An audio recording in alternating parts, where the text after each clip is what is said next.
இந்த ரேபிடோ ஓலோ ஊபர்லாம் வந்துச்சுல, அது வந்த பிறகு உங்களுடைய ஆட்டோ தொழில் எப்படி போயிட்டு இருக்கு?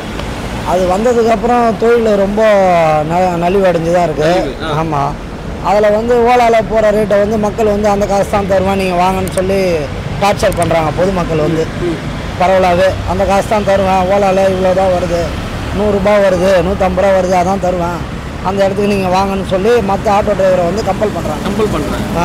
சரி, என்ன அதில் போய் அவங்க பழகிட்டாங்க, அதனால அவங்க கம்பல் பண்ணுறாங்க. ஓகே, இப்போ ரேபிட்டோலாம் கொடுக்க முடியுது, ஒரு 100 ரூபாயோ 150 ரூபாயோ ஒரு இடத்துலேருந்து இன்னொரு இடத்துக்கு போகுது. ஆனால் நீங்கள் ஏன் டபுளாக கேட்குறீங்க, என்ன காரணம்?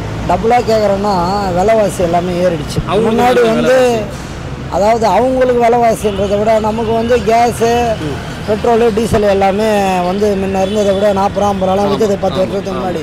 இப்போ வந்து 100 ரூபாய்க்கு மேலே தான் எல்லாமே. அப்போ கேஸ் வந்து 40 ரூபாய்க்கு விற்றுது, இப்போ வந்து 65 ரூபா 70 ரூபாய்க்கு விற்கிது 1 கிலோ 1 லிட்டரு கேஸினுடைய விலை. அது இல்லாத ஆட்டோவுடைய ஸ்பேர் எல்லாமே ஏறிடுச்சு, மெக்கானிக் லேபர் வேலையும் ஏறிடுச்சு. எல்லாமே ஏறும் போது நம்ம வந்து அதே ரேட்டுக்கு ஓட்ட முடியாதுல்ல. அவங்களால எப்படி ஓட்ட முடியுது? சேம் இதே பிரச்சனை அவங்களுக்கு இருக்கும்ல, அவங்களால எப்படி ஓட்ட முடியுது, உங்களால் ஏன் ஓட்ட முடியும்? அதாவது அவங்க ஓட்டுறாங்கன்னா அவங்களுக்கு வந்து நிறைய கடன் சுமை இருக்கும். அதால் அந்த அந்த கடன் சுமை இருக்கிறதுனால அவங்க ஓட்டி தான் ஆகணுன்ற நிலையில் இருக்காங்க. அதனால் அவங்க வந்து அதில் ஓட்டுறாங்க. அவங்களுக்கு வந்து தேவையான கமிஷன் அதில் எடுக்கிறத வந்து கொடுத்துட்டு அவங்க வந்து அதை ஓட்ட தான் செய்கிறாங்க. ஏன்னா அவங்களுக்கு வருமானம் தேவை, பணம் தேவைப்படுது முக்கியமாக. அதனால் கடன் பிரச்சனைக்காக அவங்க அந்த நிலைமையில் அதனால் ஓட்டி தான் ஆகணுன்ற சூழலில் அவங்க தள்ளப்படுறாங்க, அதனால் ஓட்டுறாங்க. சரி, மற்ற டிரைவர் வந்து இப்போ நம்ம ஓட்டணும்னு பார்த்தீங்கன்னா நமக்கு லாபம் இருந்தால் நமக்கு அதில் 10 ரூபாய் கிடைக்குன்றதுக்காக தான் நம்ம ஓட்ட முடியும், நஷ்டத்தில் ஓட்ட முடியாது. இப்போ அவங்க ஒரு இடத்துலேருந்து இன்னொரு இடத்துக்கு போனாங்கன்னா சவாரி கொடுப்பாங்க. இப்போ நம்ம ஒரு இடத்துக்கு போயிட்டோன்னு வச்சுக்கலாம், விட்டுட்டு சும்மா தான் வரணும், ஸ்டாண்டுக்கு வரும்போது ஏதாவது கிடைக்கும், இல்லைன்னா ஸ்டாண்டுக்கு வந்துடுவோம்.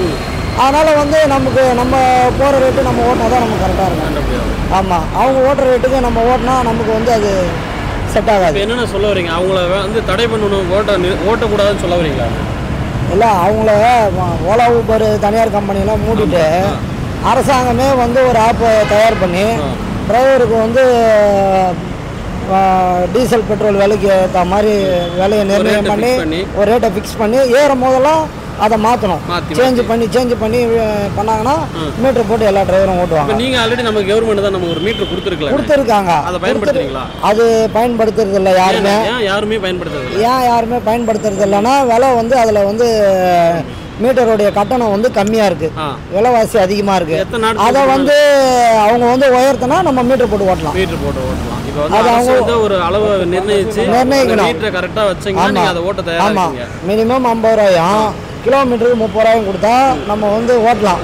மீட்டர் போட்டு எல்லா டிரைவருமே ஓட்டுவாங்க. ஆனால் வந்து இப்போ இருக்கிறது மினிமமே 25 ரூபா, ஸ்டார்டிங் ஃபிக்ஸட் ரேட்டு 25 ரூபா. அதுக்கப்புறம் ஒரு கிலோமீட்டருக்கு 12 ரூபா தான் கொடுத்துருக்காங்க. விலைவாசி எல்லாமே அதிகரிச்சு இருக்கும் போது நம்ம எப்படி அந்த பழைய ரேட்டுக்கே நம்மளால் அந்த ஆட்டோ ஓட்ட முடியாது. ஆனால் இப்போ அதே மாதிரி ரேபிடோ ஓலோ ஊபர் ஓட்டுறவங்களும் நம்மள மாதிரி சாதாரண குடிமக்கள் தானே? ஆமாம், அது எல்லாமே ஓட்டுறாங்க, எல்லாருமே ஓட்டுறாங்க. ஓட்டுட்டுமே, அவங்க ஓட்ட வேணான்னு நான் சொல்லலை. அதாவது அவங்க ஓட்டுறது தப்பு கிடையாது. ஆனால் அவங்க ஓட்டுறன்ற பேரில் அவங்கள மற்ற கம்பெனிக்கு வந்து அதிக கமிஷன் கொடுத்து அவங்கள வாழ வச்சுக்கிட்டு இருக்காங்க. அது அவங்களுக்கே தெரியும். கார்ப்பரேட் கம்பெனியை வாழ வைக்கிறாங்க. கார்ப்பரேட் கம்பெனி அவங்க வாழலை, அவங்க வாழ்க்கை வந்து தரம் உயரல, கம்பெனியோட தரம் தான் உயர்ந்துருக்குது. ஒரு இடத்துக்கு குறிப்பாக போகிறோன்னா ஒரு அவரேஜாக கமிஷன் எடுக்காத அளவுக்கு அதிகமாக எடுக்கிறாங்க. கார்ப்பரேட் நிறுவனம் வந்து அவங்க இஷ்டத்துக்கு கமிஷன் எடுக்கிறாங்க. ஒரு இடத்துலேருந்து ஒரு இடத்துக்கு போனால் 20 ரூபாயிலேருந்து 30 40 வரைக்கும் ஃபிக்ஸடாக கமிஷன் எடுத்துடுறாங்க. அது அந்த கமிஷன் வந்து அதிகமாக ஆகும்போது 500 ரூபாய்க்கு மேலே வரும்போது அந்த அந்த ஆப் வந்து ஆட்டோமேட்டிக்காக வந்து டிவைஸ் லாக் ஆகிடும். அதை மறுபடியும் கமிஷனை வந்து நம்ம ரீசார்ஜ் பண்ணால் தான் அதை லாக்கில் இருந்து எடுப்பாங்க. ஆட்டோமேட்டிக்காக அது லாக் ஆகிடும், அந்த டிவைஸ், அந்த ஆப் வந்து ஆட்டோமேட்டிக்காக முடங்கிடும். அதனால் இந்த மாதிரி கம்பெனிகளை வந்து நம்ம டிரைவருங்கள்லாம் வாழ வைக்கிறதுக்கு பதில் நம்மளே வந்து கவர்மெண்ட்டுக்கு ஒரு ரேட்டை ஃபிக்ஸ் பண்ணால் நம்மளே மீட்டர் ஓட்டிட்டு அது நம்மளே வருமானத்தை ஈட்டுறது நல்லாயிருக்கும். ஓகே, இன்னொரு கேள்வி எதை கேட்கணும் மறந்துட்டேன். அடுத்த கேள்வி என்னன்னு பார்த்தீங்கன்னா, ரேபிட்டோ வர்றதுக்கு முன்னால் உங்களுடைய ஒரு நாள் சராசரி வருமானம் எவ்வளோ, இன்றைக்கி என்ன ரேட் போயிட்டு? அதாவது ரேபிட்டோ வர்றதுக்கு ஓலா ஊபர்லாம் வர்றதுக்கு முன்னாடி வந்து சராசரி வருமானம் நமக்கு கிட்டத்தட்ட ஒரு 1000 ரூபாய் ஓட்டுவோம். சாதாரணமாக ஒரு 1000 ரூபாய் சம்பாதிப்போம். ஒரு நாள் ஃபுல்லாக உட்காந்து ஓட்டினா, ஒரு நாள் ஃபுல்லாக ஓட்டினா ஒரு 1000 ரூபாய் வருமானம் எடுக்கலாம். ஆனால் இப்போ வந்து ஒரு 500 ரூபாய் ஓட்டுறது ரொம்ப கஷ்டமாக இருக்குது ஓலா ஊபர் வந்ததுக்கப்புறம். இது பத்தாவது போக வந்து 2 வீலர் வந்து வந்துருச்சு. ரேபிடோவில், ஓலாவில், ஊபரில் எல்லாமே வந்து 2 வீலர் பைக் டாக்ஸி அனுமதி இல்லாத கமிஷனு வந்து அவனுங்க வந்து கவர்மெண்ட்டுக்கு பணத்தை கொடுத்துட்டு தானாகவே வந்து அதை வந்து ஓட்ட வைக்கிறாங்க. பைக்லாம் வந்து ஒரு சேஃப்டியான இது கிடையாது. போகிறப்ப என்ன வேணாலும் நடக்கலாம். சேஃபாக போகிறதோ என்ன போகிறதோ அது அவங்களோட விருப்பம். அதனால் வந்து 2 வீலர்லாம் அதிகரிக்கும் போது ஆட்டோவுடைய சவாரிகள் வந்து ரொம்ப குறைஞ்சிருச்சு. முன்ன இருந்த வருமானம் இப்போ கிடையாது. 2 வீலர் வந்து வாகனம் வந்து அதிகமாகிடுச்சு. அதெல்லாம் 2 வீலரெல்லாம் முடக்கிட்டு அரசு வந்து இந்த ஓலா கம்பெனி, ஊபர் எல்லாத்தையும் முடக்கிட்டு தனியாக வந்து கவர்மெண்ட்டு வந்து தனியாக ஒரு ஆப்பை நிறுவி டிரைவருங்களுக்கு வந்து பண்ணால் நல்லாயிருக்கும். இப்போ வந்து 2 வீலரில் வந்து பெண்கள் வந்து அதிகமாக பயணிக்கிறாங்க. அதால் நிறைய வந்து தப்பாக நடக்கிறதுக்கான வாய்ப்புகள் அதிகமாக இருக்குது. பக்கத்து மாநிலத்தில் எல்லாமே வந்து ஓலா ஊபர்லாம் வந்து முடக்கிட்டாங்க. அந்த மாதிரி வந்து தமிழ்நாட்டிலையும் முடக்கிட்டு ஆட்டோ தொழிலை வந்து வளர்ச்சியாக கொண்டு போனோம். அது வந்து தமிழக முதலமைச்சர் அவர்கள் தான் வந்து நடவடிக்கை எடுக்கணும்.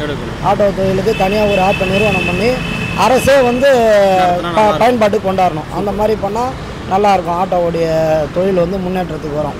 பெண்கள் குறிப்பாக வந்து நிறைய பெண்கள் வந்து ஆட்டோ ஓட்டுறாங்க. அதை நம்ம நிறையா பார்க்குறோம். அவங்களும் வந்து குடும்ப சூழ்நிலையினால் வந்து வண்டி ஓட்டுறாங்க. அவங்களுக்கும் எல்லாருக்குமே ஆண்களுக்கும் பெண்களுக்கும் சரி தொழிற்சங்கம் சார்பாக ஒரு பாதுகாப்பு ஏற்படுத்தி நல்ல ஒரு வாழ்க்கையை தரம் வந்து தொழிலை வந்து முன்னெடுத்து செல்லாம் நல்லாயிருக்கும்.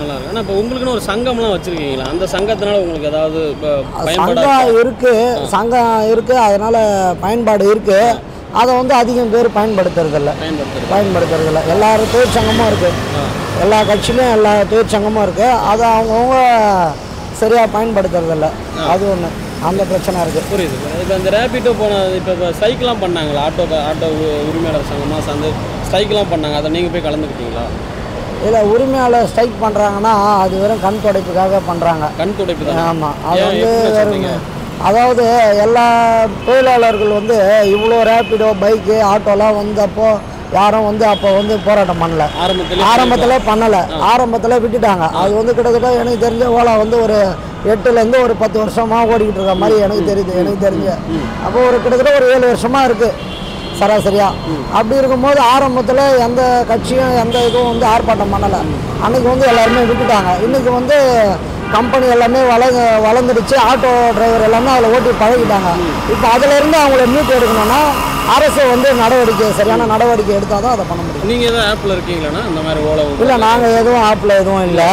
அதனால் வந்து நமக்கு அது வந்து பிடிக்கல. அது ஆப்பில் வந்து கமிஷன் கொடுத்து ஓட்டுற சூழல்லாம் நம்ம பார்த்துட்டு அது வந்து அதில் எதுவும் எடுக்கிறது இல்லை. நாங்கள் சவாரி வந்தால் போவோம், இல்லைன்னா சும்மா தான் இருப்போம். ஆனால் இப்போ உங்களை மாதிரி ஆட்கள் நிறைய பேர் வந்து அந்த ஆப்பில் வந்து ஜாயின் பண்ணியிருக்காங்க.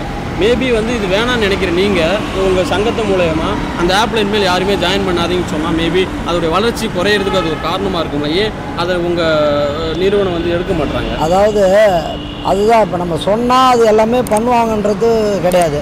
சூழல் அந்த மாதிரி இருக்குது. சவாரி மொத்தம் வந்து ஓலா ஊபர் அவங்க பக்கம் இருக்குது.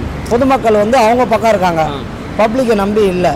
ஆன்லைனை நம்பி ஆன்லைனில் புக் பண்ணுற மாதிரி வந்து ஓலா ஆப்பை ஊபர் ஆப்பை நம்பி அவங்க இருக்காங்க. அதனால் அதில் தான் அவங்க புக் பண்ணுறாங்க. அதனால் என்ன பண்ணுறது, சவாரி கிடைக்காததுனால எல்லா டிரைவரும் அதில் சேர்ந்து வண்டி ஓட்டுற சூழல் உருவாகிடுது. அந்த மாதிரி உருவாகிறதுனால அதில் ஓட்டிட்டு குடும்ப சூழ்நிலைக்காக கடன் பிரச்சனையினால எல்லாம் அதில் ஓட்டும் போது அதிலே தொடர்ந்து பயணிக்க வேண்டிய சூழ்நிலை தள்ளப்படுறாங்க. இதுதான் நடக்குது. அதனால் வந்து ஓலா ஊபரை வந்து முடக்கிட்டோன்னு சொன்னால் அதுக்கப்புறம் ஆட்டோமேட்டிக்காக தானாகவே வந்து மக்கள் வந்து பழைய நிலைமைக்கு ஆட்டோவை தேடி வருவாங்க. சவாரி ஃபோன் நம்பர் கொடுப்பாங்க. அதெல்லாம் ரெகுலர் சவாரி வச்சுப்பாங்க. எப்போ வேணாலும் அர்ஜென்ட்டுக்கு ஒரு எமர்ஜென்சி அடுத்த செகண்டு போய் பிக்கப் பண்ணி கூப்பிட்டு போவாங்க. எல்லாமே பண்ணுவாங்க. ஓலா ஊபர் வந்து திடீர்னு ஒரு உடம்பு முடியல, நமக்கு உடம்பு சரியில்லை, திடீர்னு புக் பண்ணுறோம், வண்டி கிடைக்கல, ஸ்டாண்டை பகைச்சிக்கிட்டு ஃப்ளாட்டில் இருக்கவங்க வந்து சில பேர் வந்து ஓலா ஊபர் நம்பியிருக்காங்க. அதுலேயே காசு கம்மியாக இருக்குன்னு போகிறாங்க வராங்க. ஆனால் ஆட்டோ ஸ்டாண்டு டிரைவரை கண்டுக்கிறது இல்லை. ரெகுலராக அங்கே இதுக்குன்னே உட்காந்துட்டு இருக்காங்க சவாரிக்காக. அவங்கள விட்டுடுறாங்க. ஓலா ஊபர் வரலன்னா அந்த டைமில் வந்து நாங்கள் தான் போகிறோம். அப்போ வந்து ஓலா ஊபர் வந்து முக்கியமாக வராது. சாதாரண டைமில் கிடைக்கும். ஒரு எமர்ஜென்சிக்கு ஒரு ஹாஸ்பிட்டலுக்கோ சூழலில் கொஞ்சம் எமர்ஜென்சியாக போகணுன்ற சூழலில் கிடைக்காது. கிடைக்காம போகும்போதெல்லாம் நிறைய பொதுமக்கள் வந்து பாதிக்கப்பட்டிருக்காங்க. இதால் புக் பண்ணி வண்டி கிடைக்காம போய் ரோட்டில் வந்து வண்டி பிடிச்சி போகிற நிலமெல்லாம் நிறைய உருவாகிருக்குது. அதேமாதிரி குறிப்பாக சொல்ல போனோன்னா மழையில் வந்து வண்டி கிடைக்கிறது கஷ்டம். மெயினாக மழை காலத்தில் வந்து எந்த ஆப்பை புக் பண்ணாலும் சரி, ஆட்டோ டிரைவர்கள் வந்து அதிகமாக கேட்குறாங்க. பணத்தை வந்து மேலே எக்ஸ்ட்ரா கொடுங்கன்னு சொல்லி கேட்குற டிரைவரும் இருக்கிறாங்க. எக்ஸ்ட்ரா 50 ரூபா கொடுங்க, 100 ரூபா கொடுங்க டிமாண்ட் பண்ணுறாங்க பொதுமக்களை. அதுவும் நடக்குது. ஆனால் அந்த மாதிரிலாம் நடக்காமல் இருக்கிறதுக்கு அரசு தான் வந்து நடவடிக்கை எடுக்கணும். மொத்தத்தில் இந்த தனியார் கம்பெனிகளை இழுத்து மூடணும். இப்போ எப்படி ரம்மி ஆன்லைனை தடை பண்ணாங்களோ அதுபோல் இந்த மாதிரி ஓலா ஊபர் ரேபிடோ 3த்தையும் தடை பண்ணிவிட்டு ஆட்டோவுக்கு வந்து ஒரு சிறந்த முறையில் வந்து ஒரு ஆட்டோ கட்டணத்தை நிர்ணயித்து வழி நடத்தினா நல்லாயிருக்கும். ஆட்டோ தொழில் நிறைய வளர்ச்சி அடையும். குறிப்பாக பெண்கள் அதிகமாக ஓட்டுறாங்க. இது இப்போ வந்து நிறைய இடத்துல பார்க்குறேன். பெண்கள் வந்து ஆட்டோ ஓட்ட வந்துட்டாங்க ஆண்களுக்கு இணையாக. அதனால் வந்து அவங்களும் ஓலா ஊபரில் தான் ஓட்டுறாங்க. இந்த மாதிரி வந்து இதெல்லாம் முடக்கி இந்த மாதிரிலாம் பண்ணால் நல்லாயிருக்கும். ஆமாம், அரசு வந்து நடவடிக்கை எடுத்தால் ரொம்ப நல்லாயிருக்கும். முதலமைச்சர் அவர்கள் இது வந்து